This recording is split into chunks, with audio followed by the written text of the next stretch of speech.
Hello বন্ধুরা, তোমার সকলকে স্বাগতম তোমাদের চ্যানেল ডাব্লিউবি প্রাইভেট টিউশনে।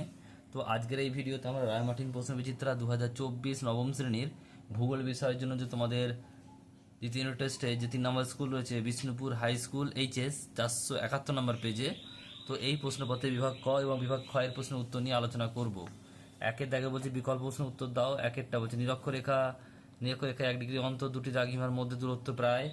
তো সঠিক উত্তর হবে অপশান নাম্বার এ 111 কিমি। নেক্সট প্রশ্ন, ভূপৃষ্ঠের সমান্তরালে দুটি ফাটলের মধ্যে অংশ উঠে সৃষ্টি হয় কি? সঠিক উত্তর হবে অপশান নাম্বার সি স্তূপ পর্বত।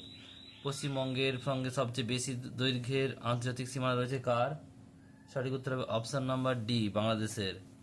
নেক্সট প্রশ্ন দেখো পরেরগুলো কি বলছে। এরপরে চার নম্বর প্রশ্ন, চারেরটা বলছে যে ভারতের প্রমাণ দ্রাঘিমার মান, উত্তর হবে option number A 82 degree 30 minute পূর্ব। চুনাপাথর যুক্ত অঞ্চলে ঘটে কি? সঠিক উত্তর হবে অপশান নাম্বার বি কার্বনেশন। পশ্চিমবঙ্গের সর্বোচ্চ শৃঙ্গ, এটা সবাই জানো, সান্দাকাফু। Option number C. আর শেষ প্রশ্ন, গিরিজনী আলোড়ন একটি কি? অপশান নাম্বার এ ধীর অন্তর্জাত প্রক্রিয়া। এরপর হচ্ছে বিভাগ ক্ষয়ের দেখো কি বলছে, শুদ্ধ শুদ্ধ লিখতে হবে। বলছে যে ক্ষয়ীভবন একটি গতিশীল প্রক্রিয়া, এটা হবে শুদ্ধ।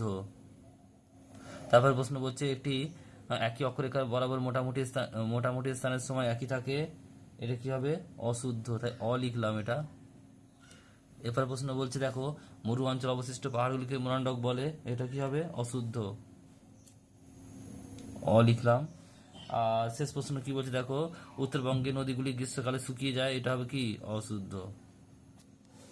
এরপরে প্রশ্ন রয়েছে দেখো বিয়ের দাগের প্রশ্ন বলছে দেখো শূন্যস্থান পূরণ করতে হবে। একটা বলছে ডুয়া শব্দের অর্থ, উত্তর হবে দ্বার বা দরজা।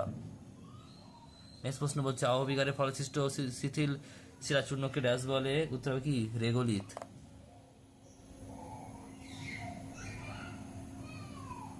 নেক্সট প্রশ্ন, ভারতের দক্ষিণার্থে মালভূমি ড্যাশ শিলা দ্বারা গঠিত, ব্যাসল্ট।